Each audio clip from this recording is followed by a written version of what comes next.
There was a great buzz in the room, and then as the doors shut, it seemed like we have a natural starting time here. So thank you. It's a very well-trained, disciplined audience. So thank you very much.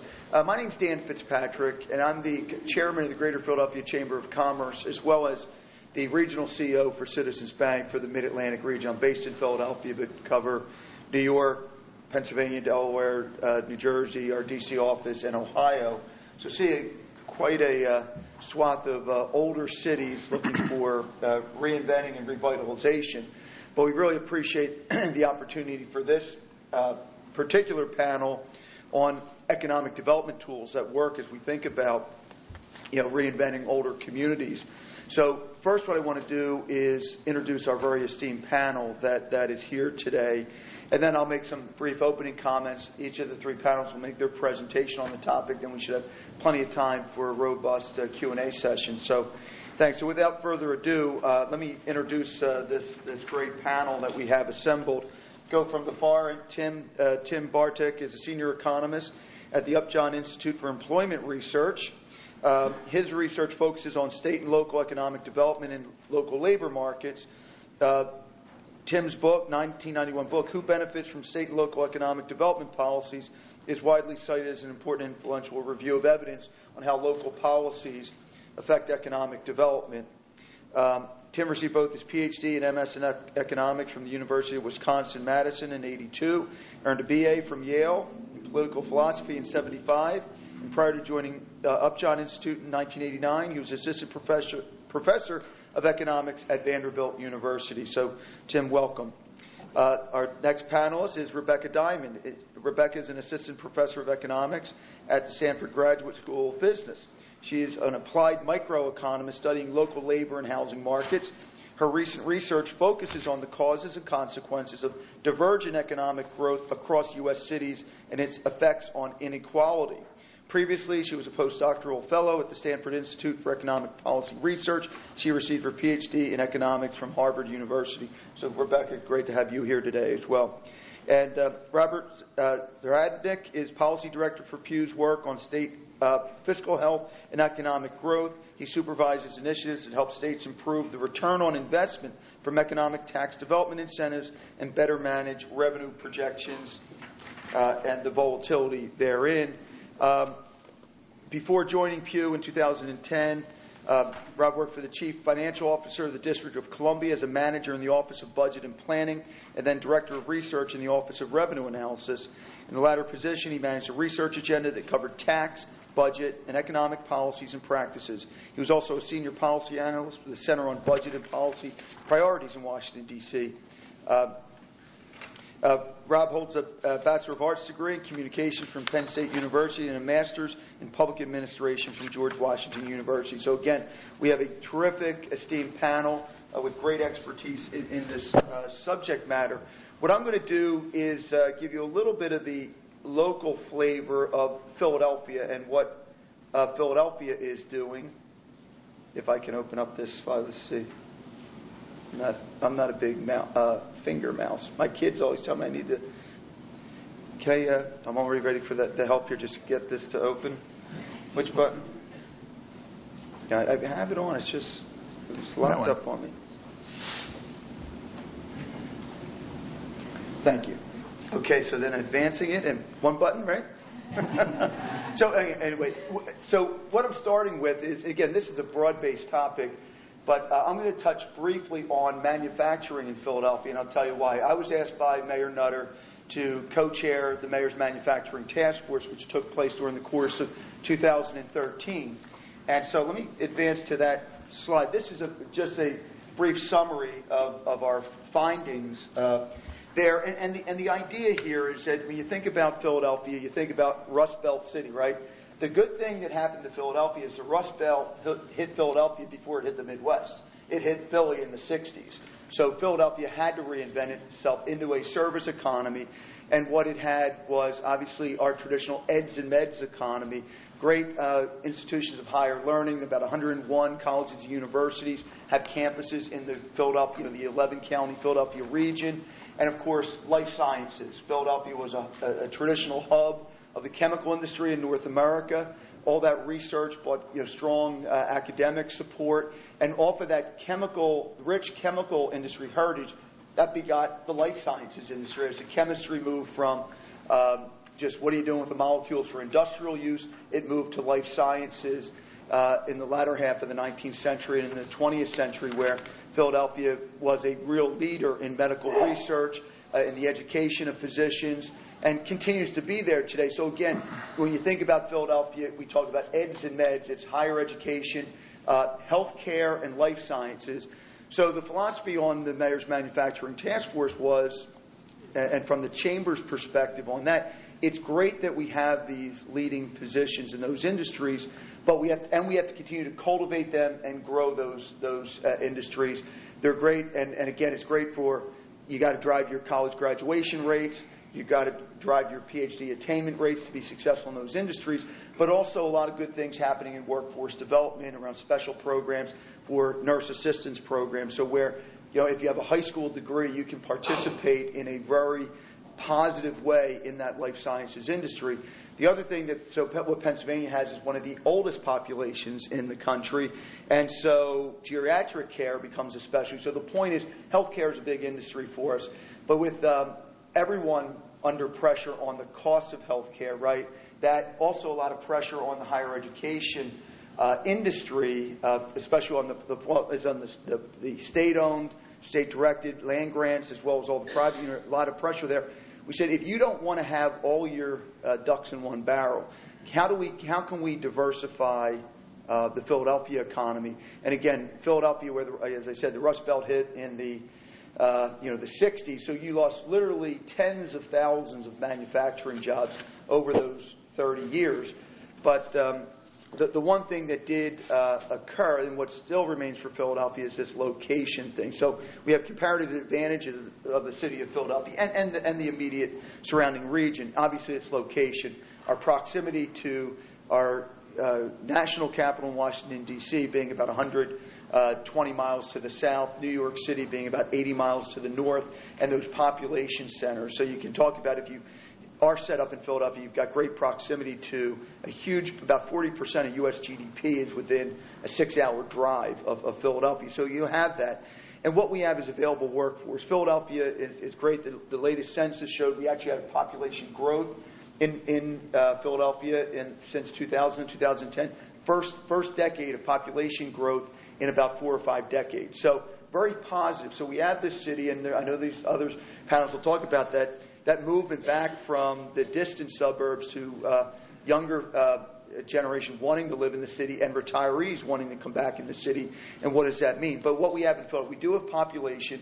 We have 200,000 young people in our public school district of Philadelphia. So available workforce. And then I talked about our traditional capacity and that educational capacity to train workers, right, with the educational capacity we have. And then energy and water resources. Water is a very key industrial resource that is Philadelphia is well positioned, Pennsylvania is well positioned there.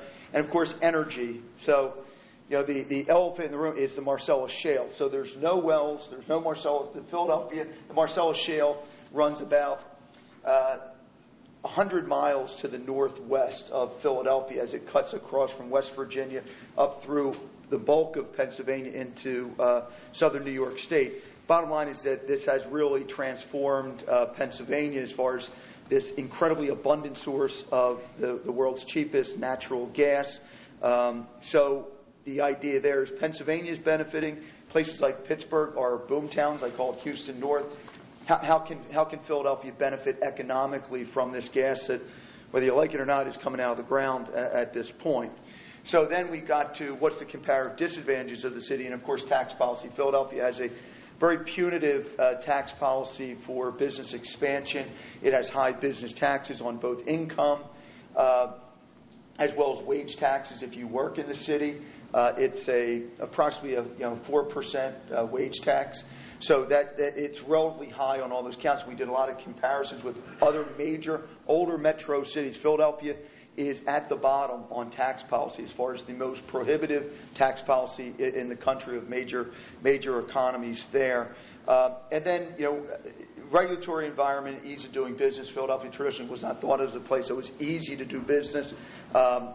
We hold lots of seminars with business owners and entrepreneurs and how they start. And you have a lot of entrepreneurship in Philadelphia, but then once the business develops, they move elsewhere because development is not as easy as it can be. And then as we talk about manufacturing, and there are a couple charts that I'll get to, but the fact is that insourcing of manufacturing is something very real. I bank literally thousands of high-quality middle-market companies and large corporates. We are seeing exports of manufacturing grow. We are seeing insourcing of manufacturing that was previously done in Asia is now being done in the U.S. So this is very real. It's never going to have the same labor requirements as it did before. However, from the baseline of, say, 5 years ago, it certainly can grow. But then what are the skills? And again, a key manufacturing skill, we talk about pipelines, welding. Welding is really, something of an artisan's craft to do it well. And a couple quick stats there. The average age of a welder in the Commonwealth of Pennsylvania is 58 years old. The average annual wage of a welder in the state of Pennsylvania is $120,000. That's average. There's lots of welders making $200,000 a year. School District of Philadelphia offers welding in its VOTEC programs. They've had semesters where 0 students enroll in welding. And so you have a shortage of a job that would pay $60,000 to $80,000 initially, grow to well in the 6 figures. And so, a huge issue there, opportunity that if you're going to do manufacturing and advanced manufacturing, you have to attract the workforce, which currently we're not able to attract right now. And that's our challenge as a region, a city, a region, and an economy to say, hey, it can be cool to be in manufacturing again. It kind of went out of vogue at some point in the 70s. We need to sort of get that talent coming back in. And, of course, on the shale gas, as I mentioned, the Philadelphia region from Delaware on up is a huge chemical industry region. And there's very wet natural gas is being produced in huge volumes coming out of the wells in southwest Pennsylvania. There is one small pipeline coming, Mariner East by Sunoco Logistics, is bringing natural gas liquids from west to east. That's what the chemical industry needs to do their production of so many, whether it's probably propylenes, ethylenes. But in order for this region to benefit, you need a pipeline bringing those resources to it. And a pipeline is obviously the safest way to move it, as opposed to by train or by truck. Now, the opportunities, we said most of the advantages are within the control of our elected officials around regulations, tax policy. And again, I think some of the things that there's some federal grants, there's some competitions by federal grants under President Obama to challenge grants to regions to lead. And we think our strong base in chemicals and materials is an opportunity to apply for a grant there. Very quickly here, just as far as size, we think about Pennsylvania not being a manufacturing state. This is for Pennsylvania's GDP. And again, after the real estate industry, manufacturing is the single largest producer of gross domestic product in Pennsylvania, even more than healthcare, believe it or not. And again, there's other variations on that. The change in growth was actually zero because it included some of the recession years there of that $70.5 billion of GDP in manufacturing. But then the next chart is the manufacturing sectors for Pennsylvania. So chemicals is the lead, and we export internationally and nationally over $7.5 billion of chemicals. And then at the bottom of this chart, you see the growth rates, and you see petroleum and coal, and of course, mostly petroleum there, 172% growth rate over that period, and that's going to continue to rise, that over $2 billion of petroleum. And then plastics and rubber, the chemical industry on the far right, 71% growth rate over the last 5 years in the exports of plastics and rubber. So this is where the energy comes together for the chemicals, which kind of plays to our academic strength and tradition in healthcare and life sciences and engineering. So these are the opportunities. The other challenge I noted, we talked about the welders, was the fact that 40% of all PhD candidates in the great universities of Penn, Drexel, Lehigh, University of Delaware's PhD for engineering programs, 40% are foreign-born, and under current immigration policies would struggle to retain that PhD talent in chemical engineering, biological engineering, et cetera. So there are a lot of the things we're looking at as a region. So That's the quick overview of, as a city, how are you trying to reinvent this old city and get a little bit of that Rust Belt back just to balance the economy. So that's a quick opportunity there, and I think the aggregate challenge that we'll see from the rest of the panelists is going to be our unemployment rate is coming down. However, our labor participation rate is still at all-time historic lows. And that's one of the challenges that I think manufacturing has in this region, as a country, is labor participation. Those who want to enter the field, get the skills, and then connectivity between manufacturing and the skilled providers. Because one of the things that is very different, and my last point I'll make on manufacturing in America today, it's now a middle market industry. I use the example of the Boeing 787 Dreamliner. There's probably 5,000 to 7,000 companies are making the parts. Boeing does the design and final assembly of that Dreamliner, but there's these thousands, literally 5,000, 7,000 companies. These are 100 million in sales, family-owned businesses are actually producing those parts. So the challenge on the workforce side of things is we know in Philadelphia you no longer have the Bud company saying, hey, we're going to build, we have a backlog for 500 different trains. We need to hire 1,000 workers. Now manufacturing hires 5 here, 5 there, 10 over there. And that's our challenge, is that connectivity. And that's one of the things that I take up both at Citizens Bank on our philanthropic efforts as well as in the chambers, providing that connectivity between the job, those training workers with the requisite skills and connecting them to the jobs, to the employers that have ready, good paying, middle class sustaining jobs available. So let me see, who's... I go. Yeah, Tim is going to come up first, so thank you, and let's welcome Tim Bartik for his presentation. And we got to figure out how we get back. That's right? fine. Okay. That's fine. You had the training, Tim. I can find that. Here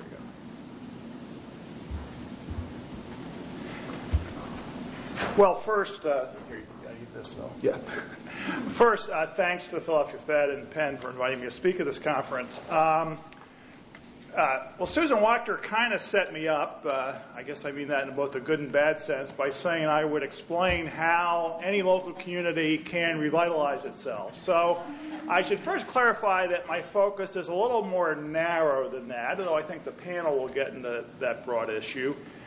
Specifically, I'm going to focus on how can local communities use economic development incentives, which is just one possible strategy out of many that can promote economic development.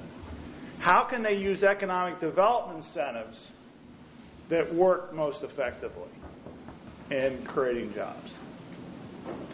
And by economic development incentives, I mean any kind of discretionary assistance to individual firms to try to promote job creation or job expansion. So the most obvious example of this would be business tax incentives. So perhaps Philadelphia, to offset some of these tax disadvantages that Dan just referred to, might offer some type of tax incentive to businesses to expand. They probably do. I'm not familiar with Philadelphia's specific policies or Pennsylvania's, but pretty much across the country, state and local governments make decisions with some discretion to give a company a property tax abatement, below normal property tax rates for a period of time, or they might provide a job creation tax credit tied to the number of jobs created. Okay, so these tax incentives are very big all over the place, and the question is, do they work? But by economic development incentives, I also mean to include customized services to individual companies. So that could include where you want a company to locate or expand, you provide customized job training for that specific skill needs of the individual company.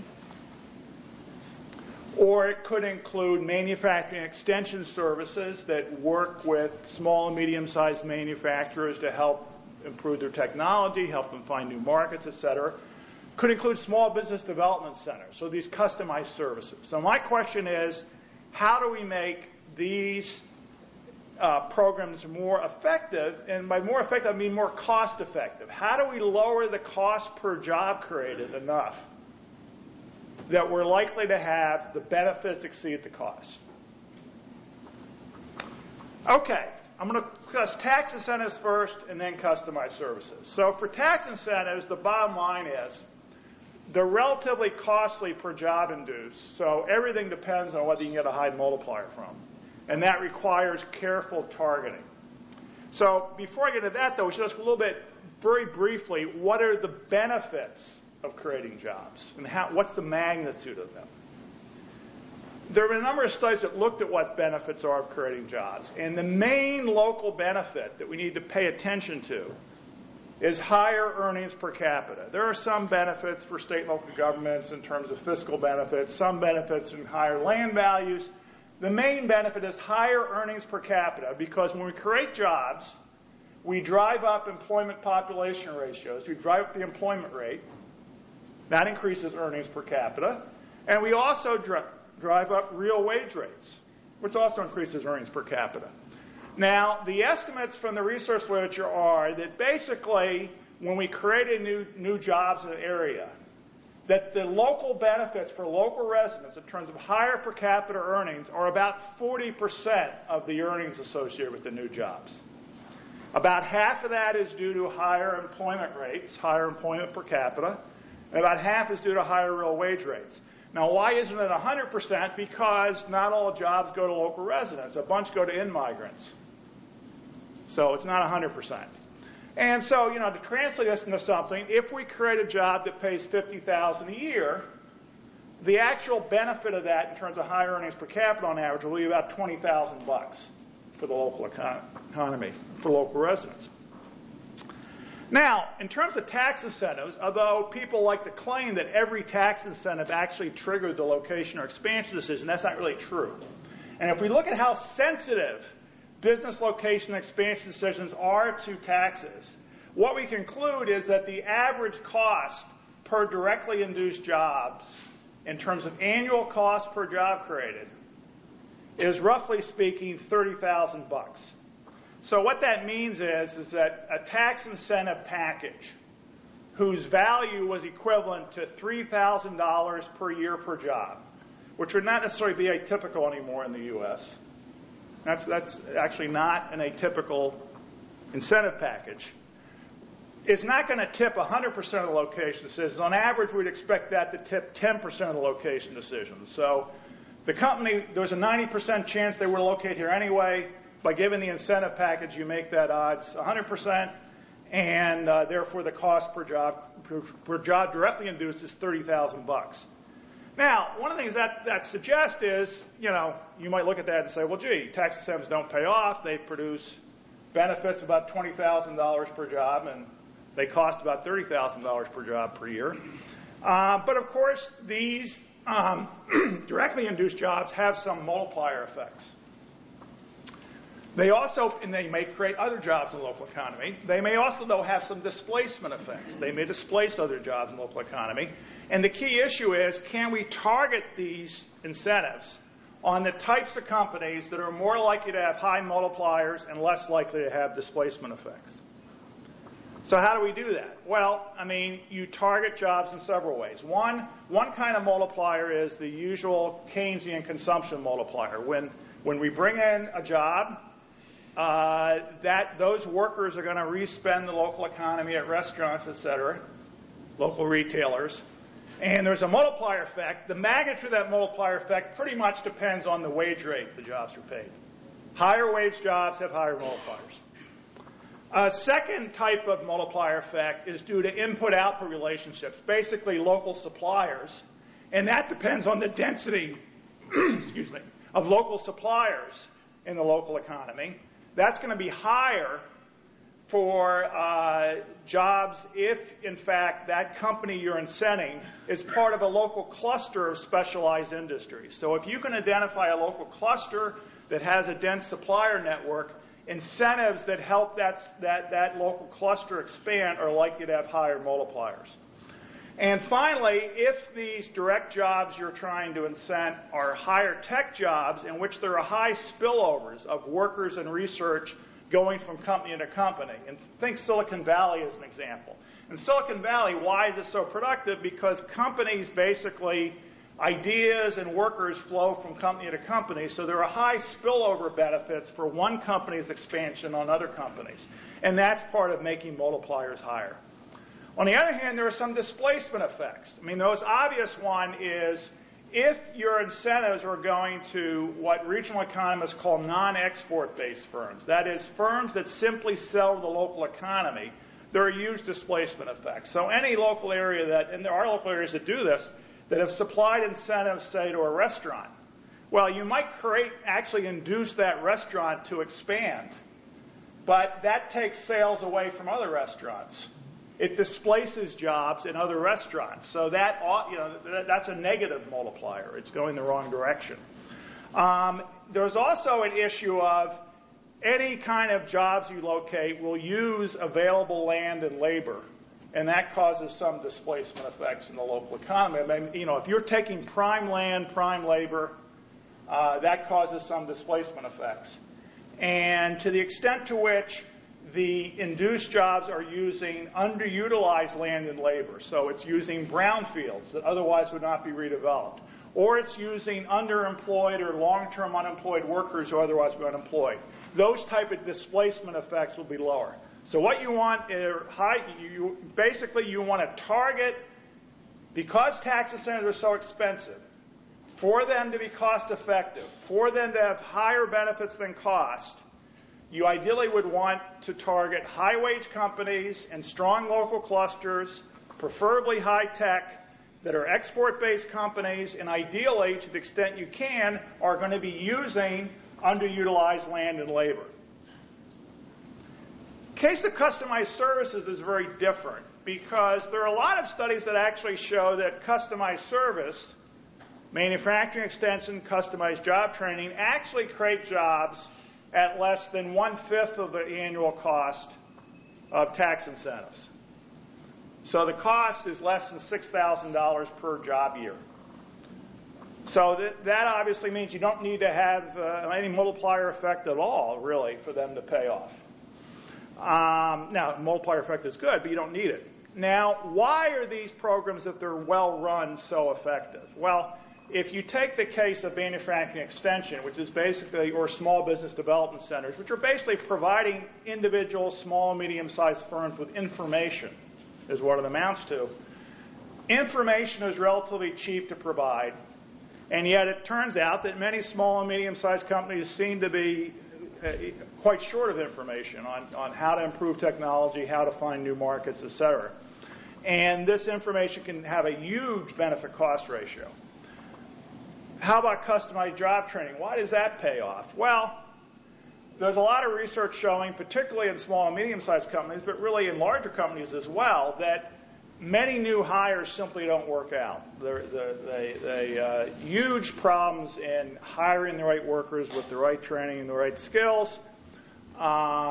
If a community college can develop an expertise in screening workers and training workers for specific jobs and do a good job of that, they have some economies of scale, and this is particularly true, again, for small and medium-sized companies. Large companies can do more of the training themselves. Community colleges have huge advantages in providing these services if they're well run. So that's why customized job training can have such a high payoff. The lesson I draw from this is simply from a local perspective, and the national perspective is somewhat different, but simply from a local perspective, local areas should be using tax incentives in a very targeted way, and customized services should be expanded. Now, this doesn't mean that this is, we're going to be drawing throughout the panel on some other issues. Saying that customized training works doesn't mean this is the only thing we should be doing to develop job skills in the local economy. And later on, you're going to hear more about how we can increase the number of people with skills in the local economy. And the other thing is, everything I'm saying really rests on being able to do some really serious benefit-cost evaluation of whether tax incentives actually are inducing new location decisions, whether they're having high multiplier effects. It depends on regular evaluation to make sure that manufacturing extension programs or small business development centers or customized job training programs are really being run in a high-quality way. I mean, none of this I'm saying is meant to imply that if you just set up anything you call a customized job training program, any kind of rinky-dink program, or anything you call a manufacturing extension service or a small business development center, that's going to solve all your problems. Everything depends on the quality of the service, and that requires very high quality evaluation done by state and local governments. And we're going to hear later on in this session by that as well. But anyway, the summary is incentives can work, but tax incentives you should use sparingly and target very carefully. And customized services, if you can make sure they're high quality, should be expanded. Thank you.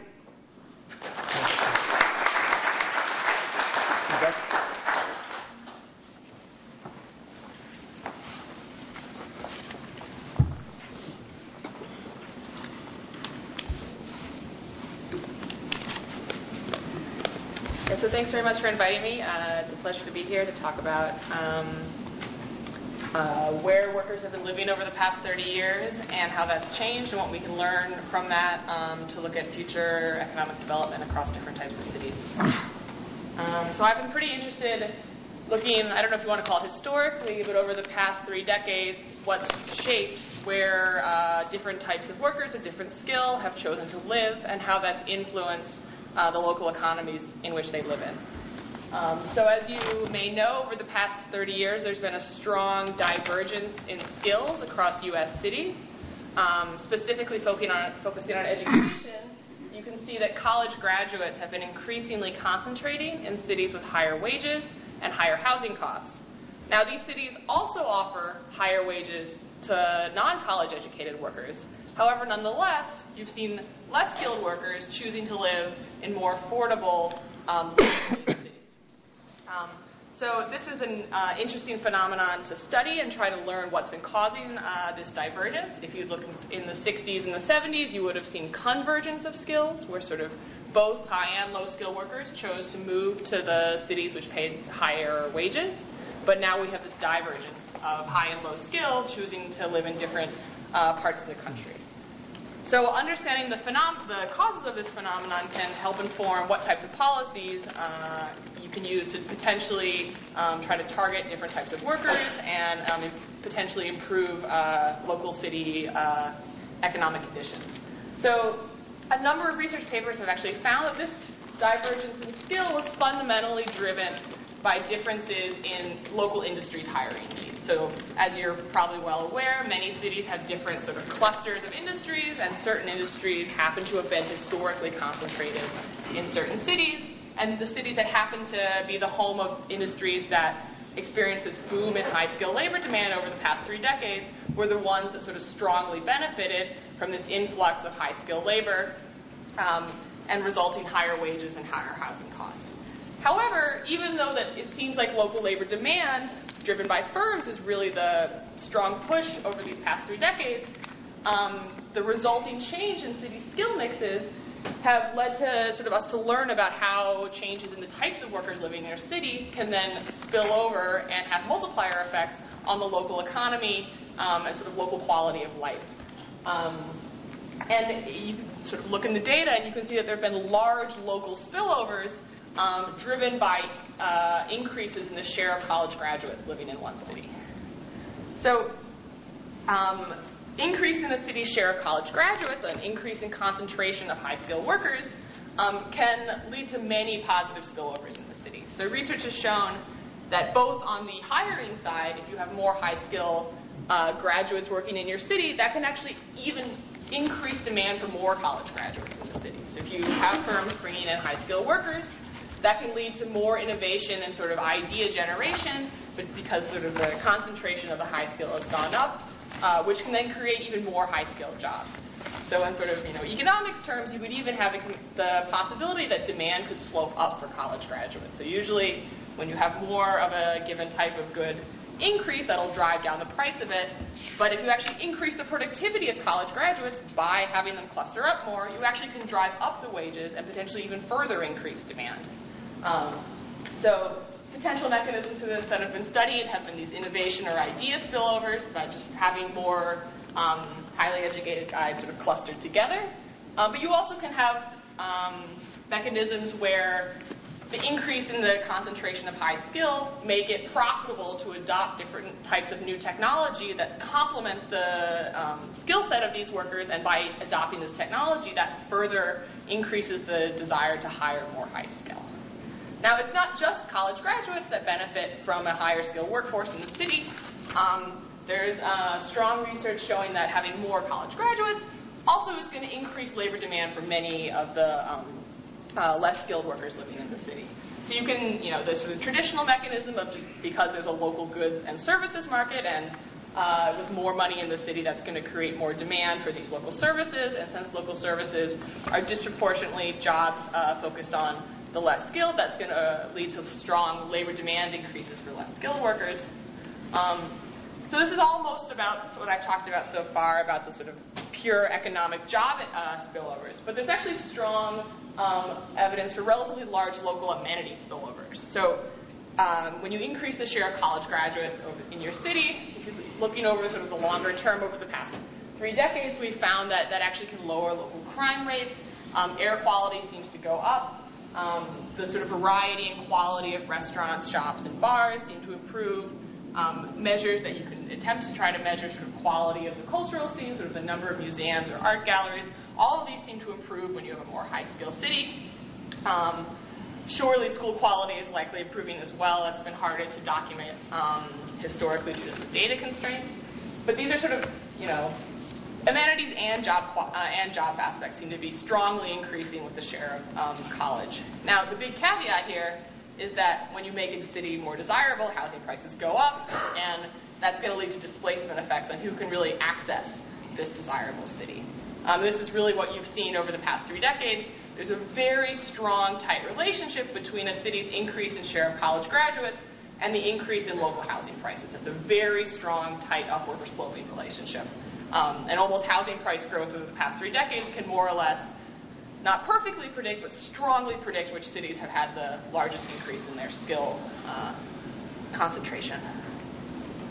So that leads to sort of who benefits from a high-skill city.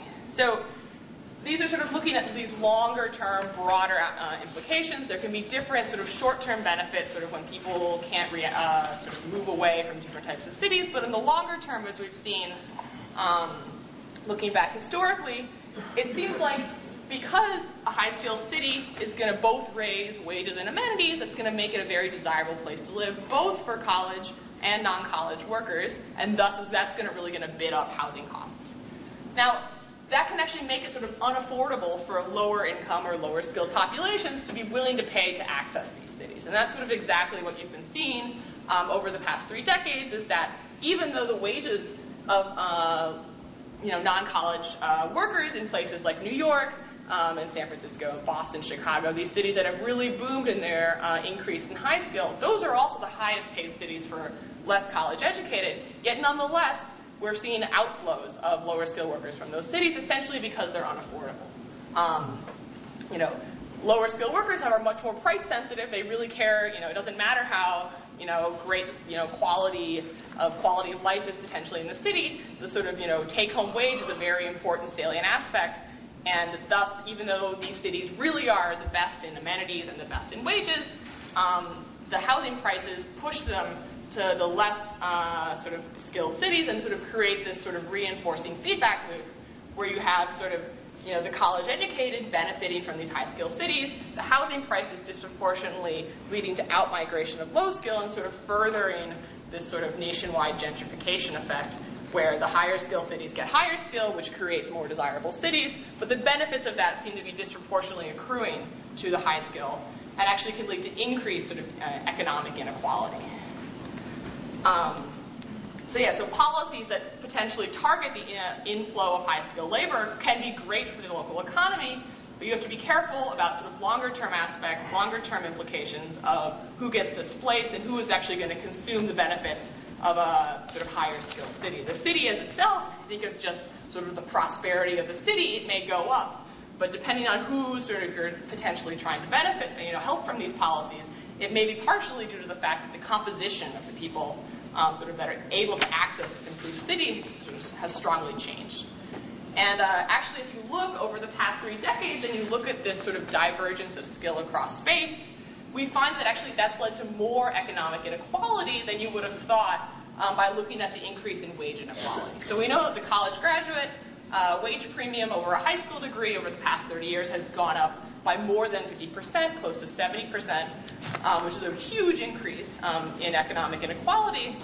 However, when you sort of do the calculation, when you try to account for the fact that college graduates are also living in these more desirable cities, and you try to weigh that with the negative of the fact that they're also paying higher housing costs, you find that the sort of extra benefit they're getting from having access to more desirable amenities has led to even more inequality on top of the wage inequality. This is sort of suggested that the longer-term aspects of increasing a city's college share could be possibly benefiting the people that you're maybe not trying to target. So broad policy takeaways there. I mean, I'm not going to talk specifically about what's the best policy. We just heard a lot from Tim Bartik about what's the best policy to target this initial way to get inflows of the right types of jobs into your city. So you could think about either doing it on the labor demand side. Potentially you could do it on the labor supply side where you improve amenities in the city, which could attract workers. Granted, it seems like labor demand seems to have a much stronger stronger effect, given that over the past 30 decades, it really seems like labor demand has been the sort of driving force behind these skill changes. But the benefit effects of these policies really is going to depend on their displacement impacts. So you could think of, many cities have restrictions on land use regulations or how housing supply can be increased. And if sort of more flexible housing supply policies that sort of dampen this housing price effect and allow housing to expand to allow more people to access the increased economic benefits and sort of mitigating the housing price increase can help sort of expand the benefits of these increases in the college share to benefit both the high and low skill. So if you sort of keep housing supply fixed and housing prices get a bid up sort of one for one, as more people move in, that's going to strongly lead to the benefits accruing to the high skill that are willing to pay those high housing costs. With a more sort of flexible housing policy, these benefits can sort of be shared more across the distribution of skill and income. So thanks very much. Thanks.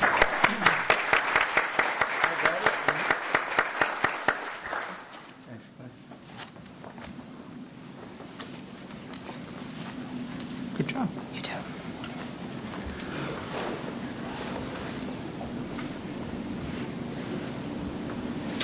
All right, good morning. My name's Bob Zahradnik. I'm with the Pew Charitable Trust. I am up from D.C. I'm not in the Philly office, for those of you familiar with Pew. So I'm going to be talking about evaluating tax incentives for economic development. And the work we've done has been focused at the state level, but a lot of the principles I'm going to talk about are very applicable for local governments. So to kind of put this topic into context, when states want to spur businesses to create jobs and make new investments, tax incentives are often the primary tool they reach for. Every state has at least one tax incentive intended to promote economic growth, and most have several different kinds. And they take several shapes. There's enterprise zones that are regionally focused. There are some that are focused on job creation, some that are focused on trying to bring certain kinds of industries into a state.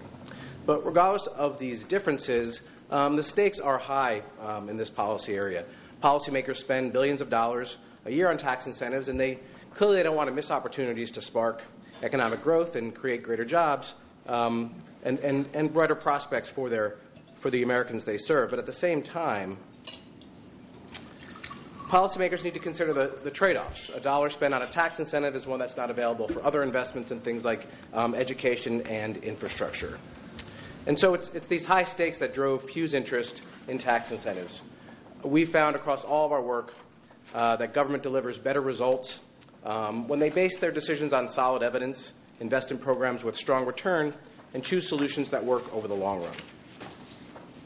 So with these interests in mind, we released 2 reports in 2012 focused squarely on tax incentives. The first report, called Evidence Counts, asked a fundamental question. Do policymakers have the evidence they need to determine whether tax incentives are delivering a strong return on investment? The second asked, are policymakers effectively managing the fiscal risks associated with tax incentives? And grounded in this research, we've identified policies and practices from across the states to help policymakers answer yes to both of these questions. And we're currently working with lawmakers in a number of states to actually put these policies and practices into place. So today I want to talk to you about our recommendations for ensuring tax incentives deliver a strong return on investment. And the overall picture that our research revealed is that, for the most part, lawmakers frequently rely on incomplete, conflicting, or anecdotal information when they're making decisions about offering tax incentives. And our focus is on closing that knowledge gap and making sure that policies are informed by the best possible information. So I'm going to turn now to some principles that we've developed to really encourage states to go beyond simply collecting and aggregating numbers reported by businesses and entities receiving incentives, and really try to measure and analyze the economic impact of these tax incentives. The four principles that I'll be talking about begin with: all tax incentives will be reviewed reviewed regularly according to a strategic schedule. Number two, evaluations will draw clear conclusions based on measurable goals. And clear conclusions means really making recommendations for improving policies. Third, rigorous evaluation will determine the benefits and costs. This gets to measuring the economic impact. This gets to answering the but-for question, trying to understand displacement, some of the other concepts that Tim talked about. And fourth, evidence from evaluations will inform policy choices. We really want these evaluations to be part of the policymaking process and not simply be reports that just collect dust on the shelf. States that design evaluation process based on these principles will give policymakers the facts and the opportunities they need to ensure tax incentives are delivering a strong return. So now I'll talk about each principle and kind of how to put it into practice. So the first principle, evaluate tax incentives. Ensure tax incentives are reviewed according to a strategic schedule. And the key decision point here is how often should they be reviewed. And any decision about frequency comes with trade-offs between resources, timeliness, and the depth of the analysis. So some ideas to think about. Ensure evaluations are ready for budget and policy decisions. And this is really to try to connect the dots in that most spending programs get some kind of review during the budget process. Tax policy is often enacted and then it's kind of forgotten about or not subsequently reviewed. So when budget decisions are being made, that's the time to really look at these tax incentives as well. Consider grouping tax expenditures with similar goals together so you can do sort of a comparative analysis to understand which are working better to achieve the same purpose. And finally, allow for flexibility as priorities change over time. Next, we move to the second principle. Evaluations will draw clear conclusions based on measurable goals. Such conclusions will provide lawmakers with choices and options that they can consider and act upon. So, for example, in the state of Washington, evaluators concluded that an incentive meant to provide temporary relief to beef processors was obsolete. The industry was no longer suffering the consequences from the mad cow disease outbreak from years earlier, and policymakers realized that and they ended the program based on the evaluation. Next, analysts can draw conclusions about ways the incentive might be improved. This is the other issue, is that oftentimes these are put on the books and circumstances change, and there's really never an opportunity to go back and revisit the program and make some changes. So in this case, an example, an evaluation of Louisiana's Quality Jobs program pointed out that the rules governing the tax credit allowed employers to claim it while not providing employees the level of health insurance policymakers had originally intended. In response, Louisiana's Economic Development Agency updated the program's rules to require companies to offer better coverage and to provide it within 90 days of employment. So that's a case where the program wasn't being implemented as intended, and the evaluation gave policymakers an opportunity to go back and make some changes. And to arrive at clear conclusions, evaluators must ask questions about what the tax incentive is trying to achieve. Oftentimes, these policies are put in place. There's not necessarily a clear goal or statement of purpose, and oftentimes it's not really linked to a broader economic development strategy. So in order to have clear conclusions, you really need to think about what is the goal of the program and what are the right metrics to measure whether or not it's working. Third, rigorous evaluations will determine the benefits and costs. And this is really about asking and answering the right kinds of questions about the economic impact of tax incentives. So the first critical question is, to what extent did the tax incentive affect the choices businesses made? Tax incentives provide economic benefits to states to the extent that they encourage a business to do something they wouldn't have already done. But in most cases, all tax incentives at least partially reward what businesses would have done anyway. High-quality evaluations take this into account rather than assuming that every single job and investment happened because of the incentive. At the same time, this isn't easy. Isolating the economic impact of a tax incentive is challenging, particularly for oftentimes not well-resourced state agencies that do these evaluations. And unlike in a lab experiment, there's no control group where you give the incentive to one group, you don't give it to another, and you see what the difference is. And the point here is to set reasonable expectations. You shouldn't expect an evaluation to tell you with total precision what happened because of an incentive. However, states have found some interesting ways to provide policymakers with at least some contextual information to help them make better decisions. And there's a few different ways to get at this.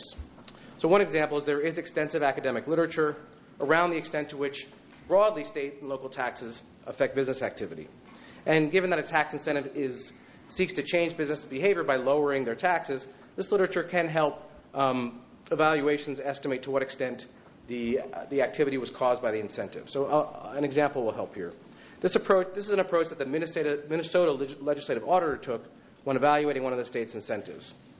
The evaluation used academic literature to estimate that 21% of the new jobs at participating businesses were a result of the program. And by using this estimate, rather than simply assuming that all of the jobs created were because of the incentive, they were able to sort of calibrate the appropriate impact of the incentive. Another approach is to place the size of the incentive in context. The question of cause and effect often comes down to whether the incentive is large enough to matter. Evaluations have considered the size of incentives relative to businesses' overall costs to determine whether or not it's reasonable to think the incentive actually caused the change. And here an example from Oregon is useful. This is a case where, economic consultants were studying tax credits for renewable energy projects like wind farms and solar farms.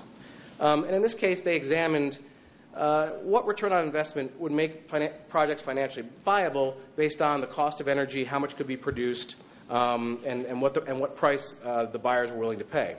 And then they used economic models of representative companies of different sizes and providing different kinds of energy, and basically modeled whether or not the incentive was large enough to kind of put a company over the edge that might not have went forward versus those that did. And through that analysis, they were at least able to identify the types of companies where tax incentives made a better difference and gave policymakers an opportunity to target the incentive more towards those companies where it was likely to have a greater impact. A next critical question is, were existing businesses affected by the incentive? In this case, an example from Louisiana. In that case, businesses, and oftentimes the first kind of amount, the first data you get on tax incentives is simply what businesses report they did with the program. So in this case, businesses reported creating 9,000 jobs. But the Economic Development Department went back and did an evaluation and found that the majority of the jobs were in hotel, restaurant, retail, and healthcare, and those were mostly displacing existing jobs. So after they took this displacement into account, they revised the job impact number down to 3,000 new net jobs, which at least gave policymakers a better sense of, based on the cost per job or what the goals of the program were, whether or not that was sufficient to justify the program. And a third issue evaluators should study are the opportunity costs. In other words, did the benefits outweigh the negative effects of the tax increase or spending cuts needed to offset it? Given that states and local governments operate in a balanced budget environment, whatever money you're spending on a tax incentive means there's less money to put into other types of potential investments.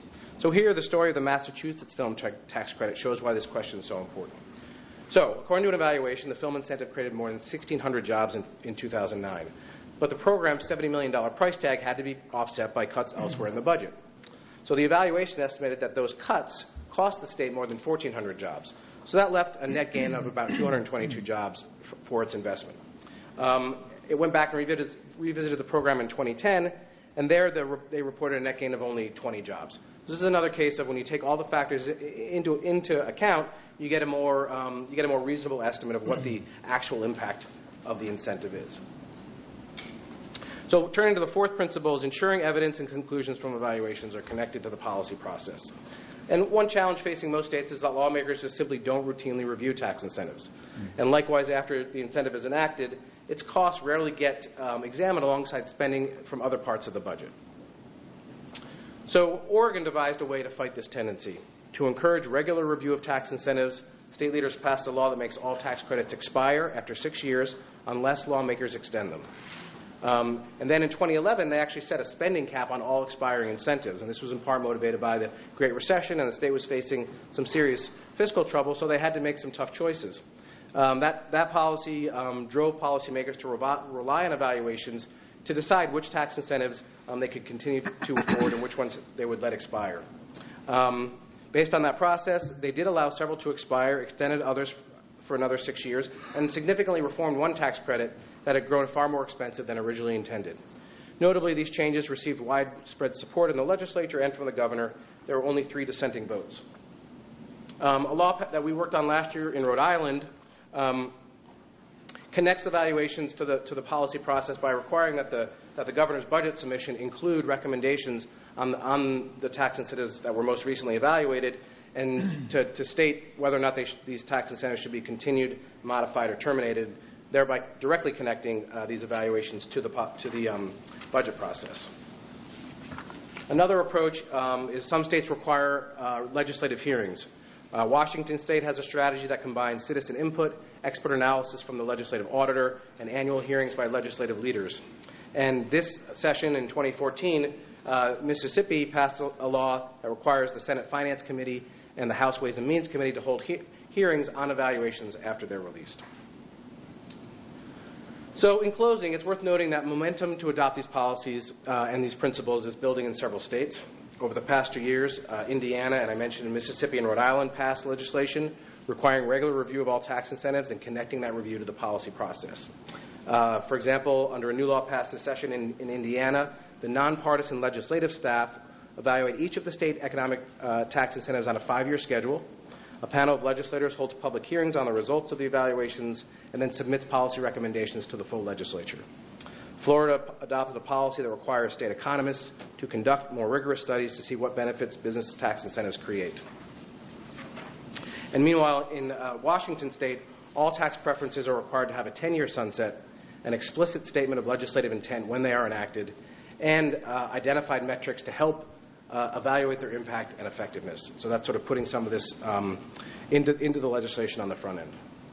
So to wrap up, Pew's goal is to help policymakers master all of these tasks and tools that I reviewed today, tools we think can make tax incentives more fiscally sound and economically effective.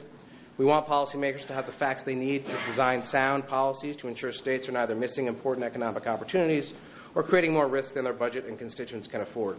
I'm grateful for the opportunity to share these thoughts and hope you find these developments encouraging. Thanks.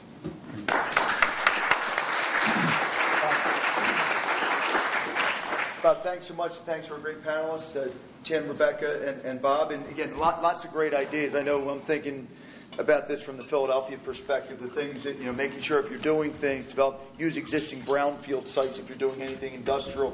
Rebecca, on that cluster, you got to make sure you have housing balance for lower skilled workers as well as the higher skilled workers so that you can have that full regional economy. And again, policy needs to truly grow the deck of cards, not simply shuffle the deck. So at this point, we've got 30 minutes now for question and answer. So just look for questions from the audience. Yes. Lee Ferguson, Philadelphia City Controller's Office. I have a question about using the multiplier to try to make policy seem more attractive.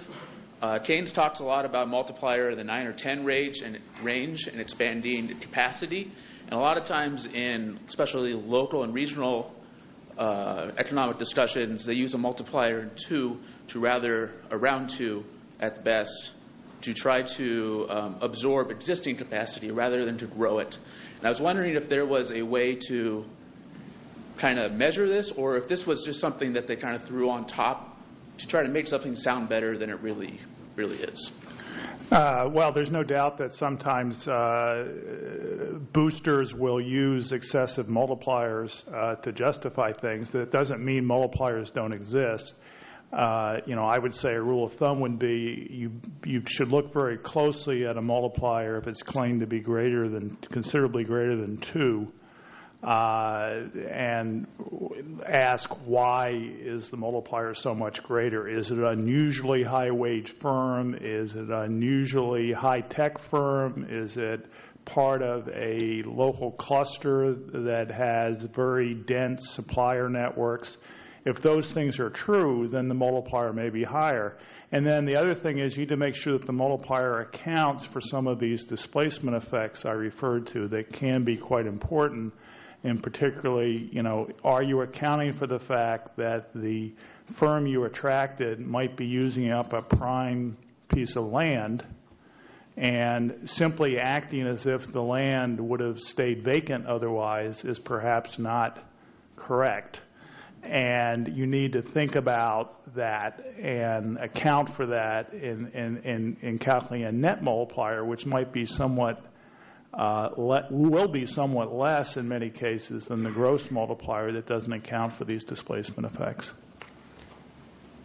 Any other comments to the question? I'll just note, in our review of evaluations from across the country, ones that kind of didn't pass the smell test, often the only consideration they had was a multiplier. So they found a way to kind of make the economic benefits look a lot better without considering things like displacement or opportunity cost, some of the things that kind of balance against that. So I think sort of if you are consumers of this kind of information, always be on the lookout if all it has in there is a multiplier without other kind of countervailing factors. And then getting into what kind of piggybacking on what Bob said in his presentation, that you also need to look at the multiplier of the opportunity cost of the funds, so that on net, these programs cost money. I mean, there are very few studies that show a big enough effect that you make money off of economic development incentives from a state and local government perspective. You don't make money. They cost money on net. The question is whether the jobs created are worth it. Since they cost money, they need to be financed either by higher state and local taxes or by cuts in spending. Well, those things also have multiplier effects. Okay, so if you're going to look at multiplier effects on one side, how about the multiplier effects on the other side? So you need to have a full analysis, not just a partial analysis, if you're going to really get an accurate evaluation.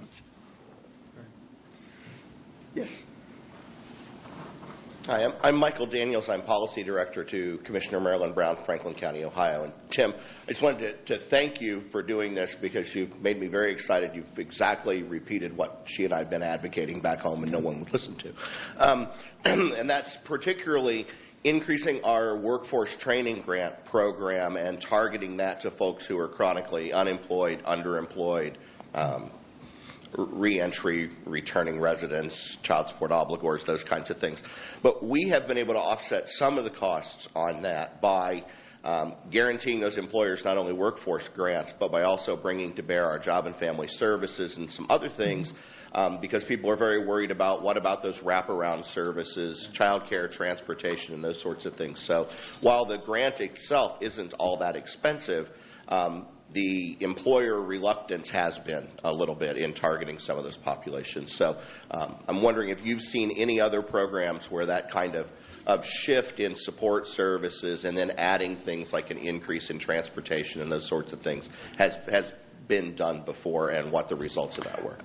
Well, yeah, I think there are a lot of programs that try to do that. I mean, you bring up a key point, and that if you want to, so this kind of morphs into a bigger discussion of not just narrow customized training tied to a specific expansion location decision, maybe to the broader issue of workforce training. And I do think there has been some tendency in some of the academic literature to trash workforce training way too much.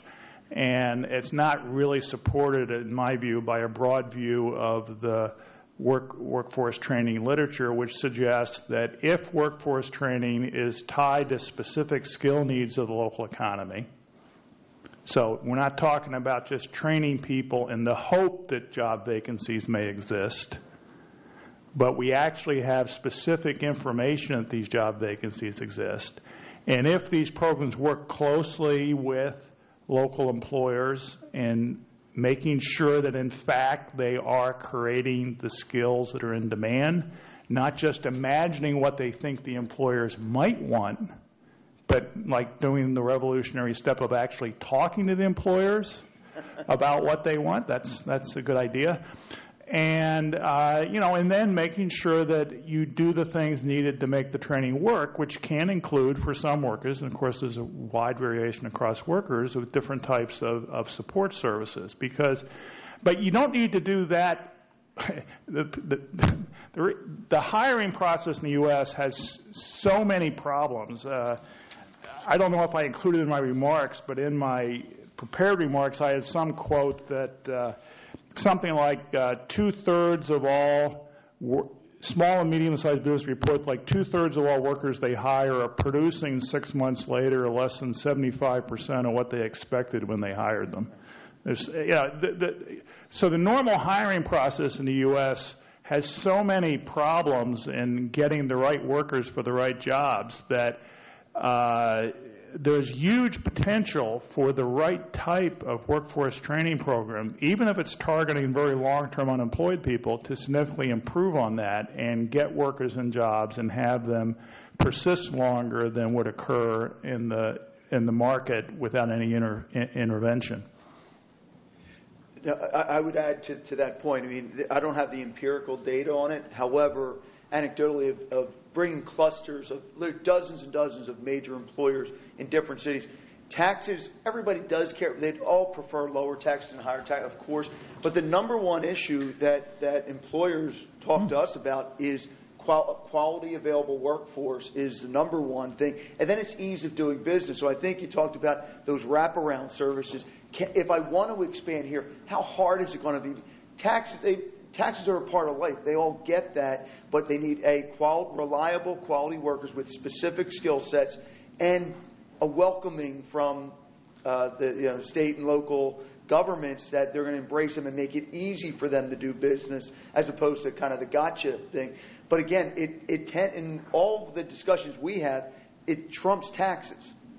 I would agree. That's what I'm essentially the presentation I said was saying the bang for the buck is higher for some of these services, and customized training is one of the areas than it is for some of the tax incentives. And not only is the bang for the buck simply from an economic efficiency standpoint, there's also an equity argument. I mean, why are we doing this ultimately? Well, presumably we're trying to not only increase the overall economic pie, but ideally we would like to see some more equity in the economic pie. And by trying to attract business and combining that with some job training, you not only potentially help the business and the local economy, but you also help workers who otherwise would be unemployed or underemployed. So it accomplishes both efficiency and equity goals at the same time. They don't have to necessarily always be in conflict. Right, and it's a really key point, too, that you made was sustainability in the job. That turnover rate in the first year is very, very high. And if you think about where the sustainable wages come from, it's that employee in year 5 and 10 with the company. That's when the company wants to pay them and will pay up to retain them. It's just, as an entry-level worker in training, there's no reason to overpay for that, and that's where we got to help on that sustaining employee. So, thank you.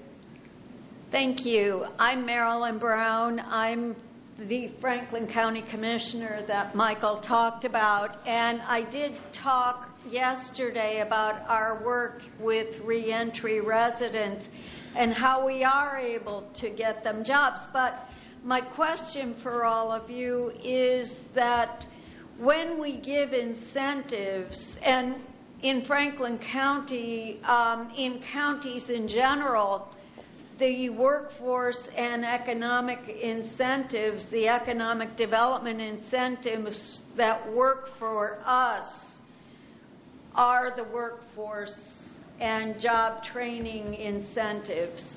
They're not generally in our county, which is in the center of Ohio. We've got 1.2 million residents. The workforce incentives that work for us, because our city gives all kinds of tax incentives and there's lots of competing among the cities and the suburbs on who's going to get this or that business. Those workforce training grants seem to work really well. The employers, the large employers in the service economy that we have, which is what Columbus and Central Ohio is known for, are really interested in talking with us. It's the human resource directors who are interested in weeding people out, not in getting people in. So we're talking to the CEOs, and I'm able to get to all those CEOs really easily. And though they talk about bringing people into the community to take some of these jobs, they're now more and more willing to look at me and say, yeah, our call centers aren't going to really bring people out of our region. We need to be looking at, and we're desperate for employees, so we're going to look at your employees in a different light.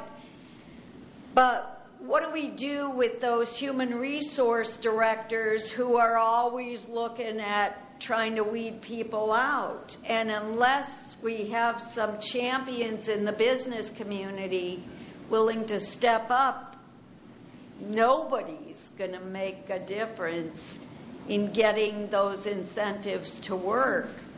And I love the tools, but, they've got to be accountable.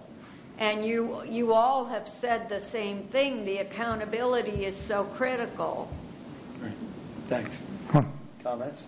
I know I can agree with what she said. And, we need to, do tools that work, that are effective, and then we need to evaluate them. We need to look at a variety of issues, not do the programs work, but like Rebecca's point is, housing policy plays a role too. I mean, if you're increasing the size of the city's economy, you want to accompany that by housing policies that will help prevent rents from going up so much that you don't want to succeed in economic development and then potentially have some negative effects due to rapidly escalating rents that could offset for certain groups some of the benefits. Yeah, that's why I come back to the point of connectivity is so key. Henri Moore, who's our Director of Public Affairs for Pennsylvania for Citizens Bank, we just hosted a meeting about 6 weeks ago, and the Philly Fed was represented at the meeting, but we took the major industrial employers in the city of Philadelphia and introduced them to the Deputy Superintendent of Schools in Philadelphia and the head of Work Ready. They had never met before. So its connectivity is amazing, and so that's what we view being a bank should be a connector. So Citizens Bank, we take it very seriously. Hey, we have hundreds and hundreds of high-quality businesses always looking for talent, but again, the issue is when you have 5 jobs here, 5. That's our opportunity collectively. How do we improve that connectivity to get employer? Then, and of course, Tim made the point, training that's specific to the job. And it doesn't matter if you're talking industrial and manufacturing. It's all a knowledge economy. Nobody's lifting heavy things anymore. You're operating computer-driven equipment. So the skill set is not nearly as different as it would have been 40 years ago. Yes, thanks. I'm Stephanie Smith with Fifth Third Bank. And, as I look at this whole idea of community economic development from an employer perspective, those problems exist in our nation because we're not graduating the type of students that we need to make up the workforce. So those wouldn't be surprising. I would like to understand, are your studies looking at the role of reputation for these communities and what happens if we don't make those sort of tax incentive investments? Because a lot of it is that we believe that we're making those investments in order to make our regions more attractive. Have you found that to be the case in your numbers? We're recruiting large companies into our communities because we're hoping to recruit the next company, and is that actually occurring? So what I'm hearing is sort of we're comparing these companies to where they were in 2009 and 2010. That's 1 year, net jobs 22. But over a decade, what has happened as you've drawn more competitive, attractive, high-end talent into these cities, and does that make the incentive worth it? Also, I would like to understand, too, from the information from Rebecca, you indicated that low-wage workers are locating to low-wage areas. Is that the whole? Did you also look at the fact that employers like Walmart are actually targeting low-wage areas, and could that play a factor into why there's this divergence? Because corporations are being more strategic about where their workforce is actually located, and now they are starting to select high. If they're in IT or if they're in high tech, they're going where there are more college graduates. And B, as people need low-wage workers for customer service centers, et cetera, are they now locating in those areas? Thank you. Well, there are a lot of questions in there. I'm not sure I can address them all.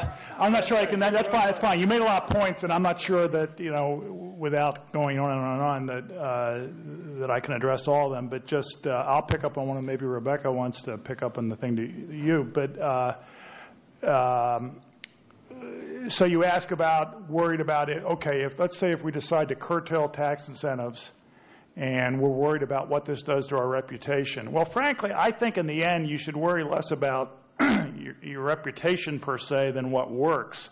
I mean, I think companies only are concerned with what is the cost of production, what are their costs, what are their markets, what's the productivity, and reputation.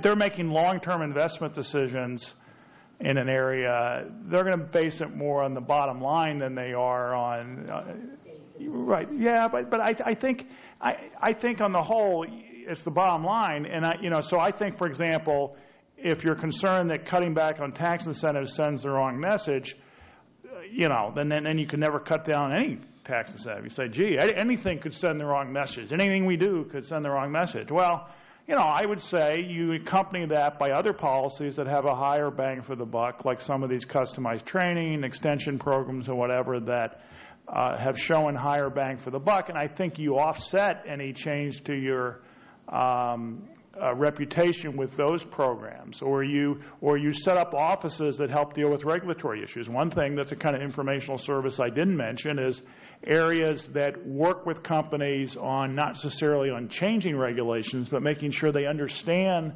the regulatory process and that you can make it more efficient and effective. There was actually an interesting study the other day that looked at how many days it takes to get a business approved in different cities.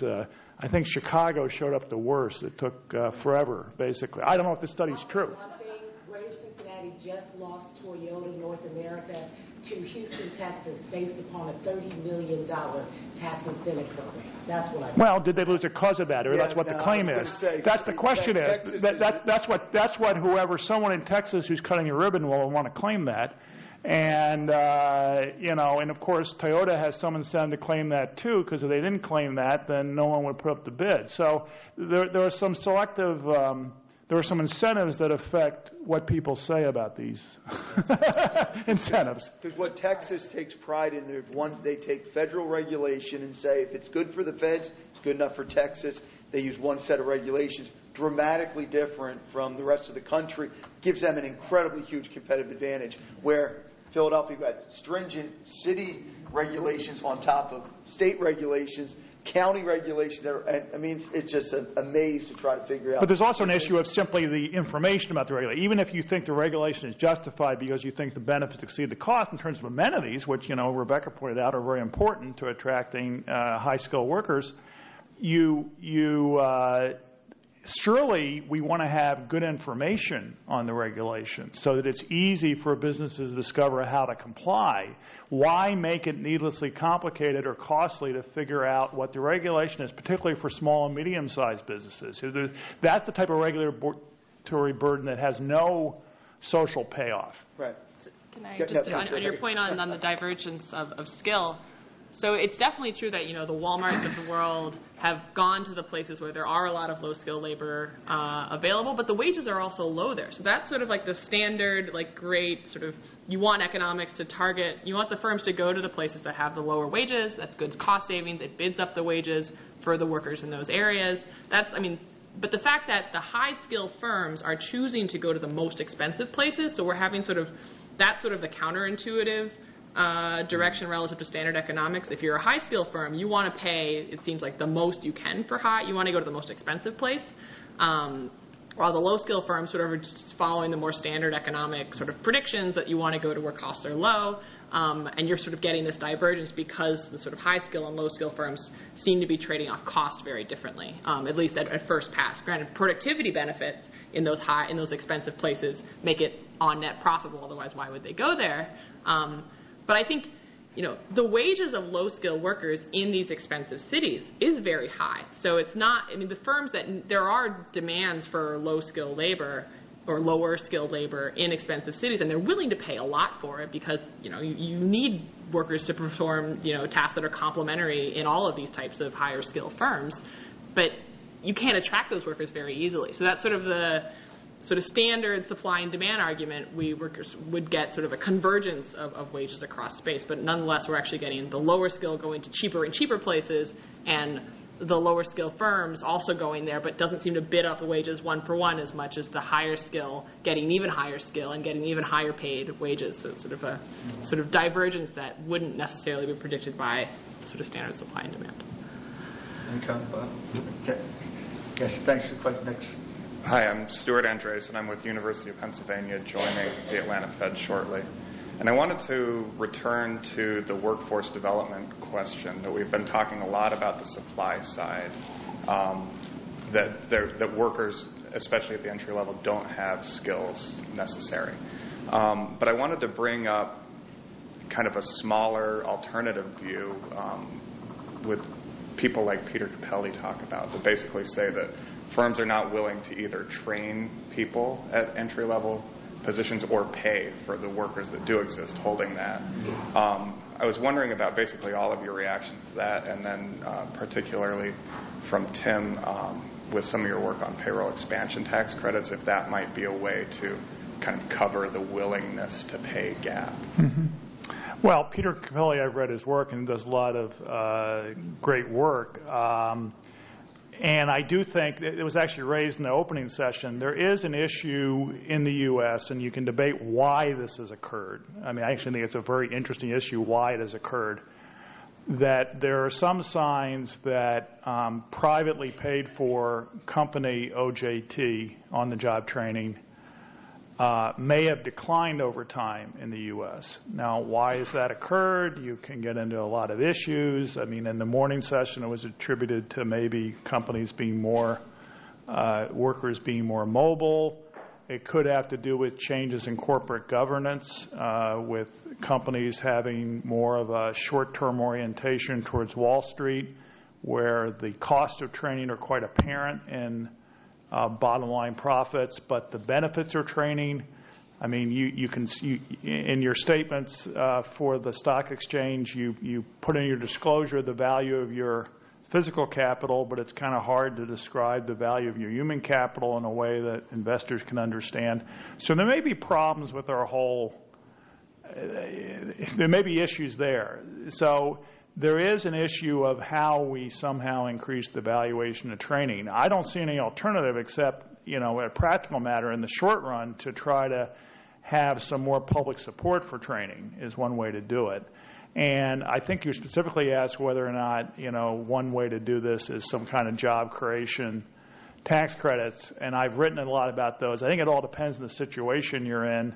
I think currently, in the U.S. economy, we're still, in my opinion, well short of full employment, and I've advocated in the past for national job creation tax credits. So John Bishop and I wrote a proposal. If you Google Bartik Bishop job creation tax credit, you'll find a whole report from 3 years ago, I think. But I still think it's applicable, and even after the national economy recovers, I think the same analysis would apply to the areas that lag behind the national economy in reaching full employment. So, yeah, I do think that actually we do need to look at the labor demand side, not just the labor supply side. Yes. Hi, Jeff Ornstein, City Controller's Office. Big fan of Tim Bartik's work. Our office just did a report on the costs and benefits of the Keystone Opportunity Zone program to the City of Philadelphia. It failed every Zahradnik and Bartik test with flying colors. $384 million in tax credits to create plausibly, generously, about 3,700 jobs, huge revenue displacement. I mean, just the worst example of a tax incentive program. Again, we didn't create it in Philadelphia, but we wanted to analyze its costs and benefits. And that young man who stood up and talked about Keynes was the primary author of that, and he did a great job.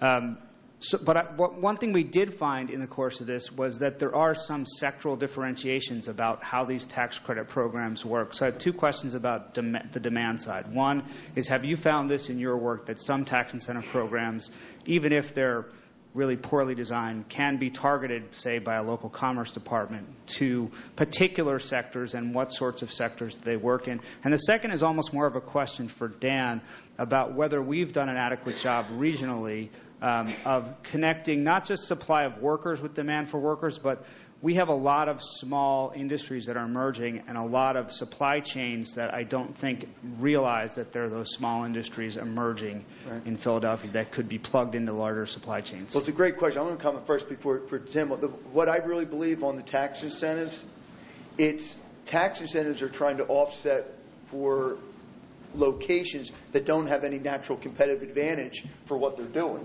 So it's trying to close that gap, and that's why I think you get those inefficiencies, because you're trying to force a little bit, you're forcing the round peg in the square hole, because that's why you need the tax incentive. If there's a natural reason for the business to be there, it'll be there on its own without taxing incentives, and then it's just going to want the workforce development sides of it. But by the way, is the Keystone Opportunity, is that like a state enterprise zone program, essentially? Yes. Okay, I just want to make sure I understand what it is. I guess the question was, have I found sectoral thing? I don't think we actually, I think actually it's an interesting idea. Is there a different cost sensitivity of different sectors to tax incentives? There might be. I don't think we know that. We do know there is different multiplier across sectors. That we do know.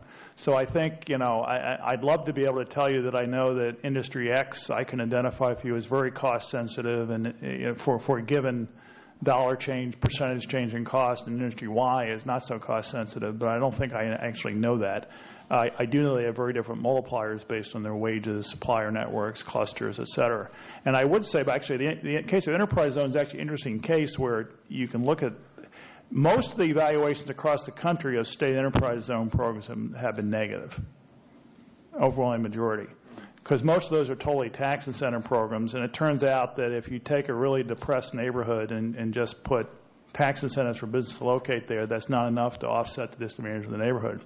Some of the evaluations of the original federal empowerment zone program are more positive. I don't know whether, I think Philadelphia was part of that. I don't know whether Philadelphia in particular paid off. But the overall program, there are some very good positive evaluations of that program. And one of the differences between the federal empowerment zone program and the typical state enterprise zone program is that the federal empowerment zone program was accompanied by services, various types of service. There was a big infusion of service dollars that could be used for job training, could be used for business assistance, extension activities, and we don't know, but maybe the reason for the effectiveness, the seeming greater effectiveness of the empowerment zone program, at least overall, I don't know if in Philadelphia, was that it combined the incentive with some services. Right. In fact, I appreciate the question, because I was actually going to ask the panel. If there weren't questions, I was going to ask the panel that the multiplier effect of incentives. Is it better for certain industries? Does it prove out more for certain industries versus others? Well, it depends on the networks you have, supplier networks and wages. Multipliers are generated by firms, either the workers at the firm or the firms themselves buying from other people in the local economy. That's going to vary with wages and supplier networks. Okay. And I think on the Philadelphia question for me, I think we're awakening to the fact that we have to move from generic workforce training, and then there's the very specific jobs. We can't go to every company will do specific training, but they want the worker prepared at least half the way or three-quarters of the way. And I think we're awakening to that job training has to be specific for industries and specific jobs. So I think we're on the right path in Philadelphia for that over the last couple of years. So thanks. Yes. Final question. Jill Lemke, I'm an economic development planner for the city of Baltimore. And we struggle all the time with the balance between tax incentives and reducing the overall tax burden for everyone. So I have a question about whether or not there have been studies or case studies about the overall impact or the advantages and disadvantages of targeted incentives versus reducing the overall tax burden, and how that could impact the economy, especially when you're trying to grow from within, whether through entrepreneurialism or commercialization of research, such as the work that's going on at Johns Hopkins. I think it depends on how well targeted the tax incentive is. In other words, I've actually done that kind of study. So there's a paper I did where I looked at a specific tax incentive program that Michigan used to have called MEGA. And when we looked at it, we compared the MEGA program with what if you instead had cut business taxes across the board. Now, in the case of the MEGA program, it was targeted on very high-wage manufacturing companies, many in auto-related industries. It so happens that autos in Michigan, as you might expect, has very dense supplier networks in the state. So if there is any case where there are high multipliers that are much greater than 2, it's going to be autos in Michigan. And so we concluded that, in fact, in this particular case, that the incentive had a much higher bang for the buck than lowering business taxes across the board. Now, of course, the state legislature, that wasn't their opinion, or the governors, so Michigan has now adopted a policy of cutting business taxes across the board and eliminating a lot of their incentives. But, on the other hand, I think other incentives that are poorly designed, I think you'd be much better off either lowering business taxes across the board, or maybe you'd be much better off adopting some amenity policies to attract high-skilled workers, or adopting some education policies to develop your own high-skilled workers. So I don't think you can give a general answer of which is better. Okay. Rebecca, comments? Nope. Great. Well, thank you. Can we have our esteemed panelists?